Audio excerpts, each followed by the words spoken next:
welcome to another Bunkai Strategies. Now, we've just come back from the Martial Arts Expo, where we had a very nice little workshop. Thank you to those who came along and supported the workshop, and hopefully it provided some information for you. I know the feedback was very nice on the day, and thank you for that as well.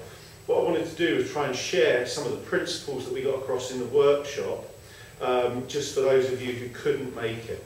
So the way we started our workshop was with one of Hanshi Patrick McCarthy's flow drills. It's a very, very basic one where we take the shot to the chin and we just deflect, parry off, and then it's there go. So we just drop that and put this one in. He does the same thing, and we just start that and get it working. Now the point is that for an application, we'd want to be able to bring this up just the same as in the flow drill, but then instead of patting it away and letting him have his turn, we would use this and draw him on to whatever we were going to do. So the flow drill is our feed-in to our application. Now, flow drill gets us warm, gets us moving, and then looking at the application, what we did was to move on and very quickly get into this. So we come into here like this. And the point about this is that as this shot came in, we were diving past, and then we were bringing this up, and this could well be a ridge hand strike, and then we were feeding the other hand up. This one here was feeding round to here so that we got a catch on it, and then we were squeezing that in and getting our submission that way. So it's this move. We made the point that if we were looking at a rising X block, then it wasn't really going to be for stopping something here and knocking it up, because, you know, it leaves me wide open for anything else that could come down there. And it probably wasn't going to stop anything descending either, because people say things like, well, there could be a knife here. Yeah, but supposing that knife's a little bit longer than I think it is, I still get stabbed. Plus, if he takes his hand away and there's a blade in there, just draw it straight back to your hip, then he just slices both my wrists at once. So we're not really looking at it from that perspective. Instead, we use the inside space of the X block and say what we can use that for. So our first technique was to come into here, snake and take, and then we control this. We're using this shoulder to press against one side of his neck, and get my shoulder in underneath, and then we're making the strike and the compression, which is getting us our submission straight away that way.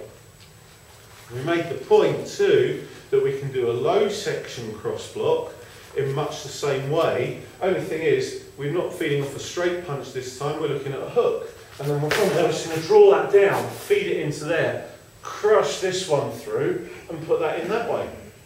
And so we get the same technique, the same feeling, just using a different entry, different irimi, and using the cross blocks at different heights. There's nothing to stop you from using the up block from a hook.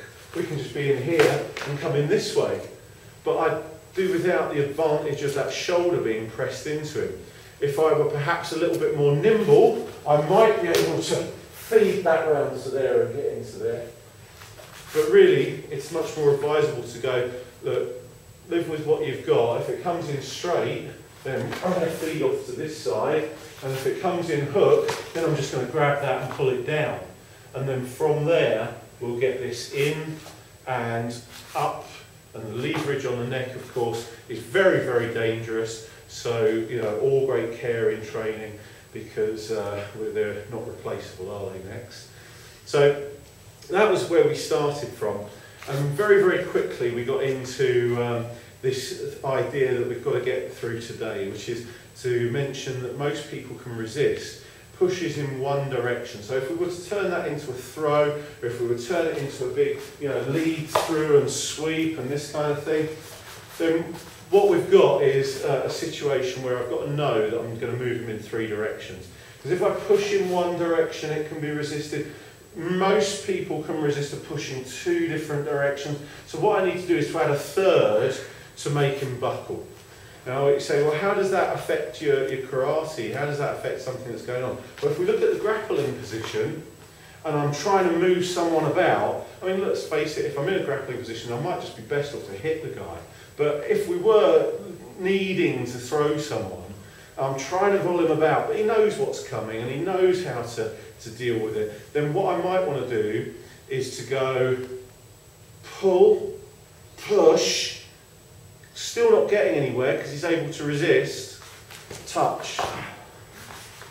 And that little touch there wasn't a kick, it wasn't designed to smash anything, it was just a touch, but that touch is enough to break his concentration so that the resistance that was felt up here gets lost. It just disappears.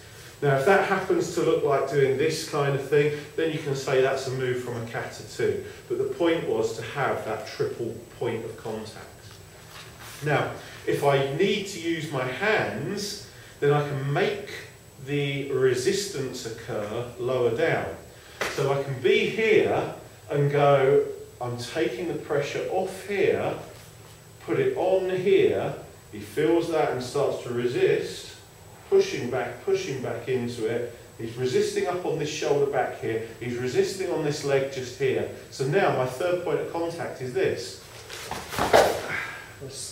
And because they come about separately, the resistance is broken. Right? If I tried to put all three on at once, I'd have had a problem. But putting two on, feeling for the resistance and adding a third becomes a very, very interesting game for us to play in the dojo. Now obviously in the middle of a real scrap it's going to come out however it comes out, but if we never learn how to unbalance and how to tangle with people like this, then we're never going to be able to deal with those situations. We'll instead fall into the mind trap that is what actually occurs, where someone grabs you and you just start to play their game of trying to move them, when in fact we don't need to get into that. We can go touch there, I can either disturb him there, or I can go, right, resist that, go on, feel that, resist that, now resist that, go on, yeah. So now he's fighting me on two planes, which means he's not fighting me anymore. Once we know where that third plane is, once we know that there's a third limb, we know that we can take it away.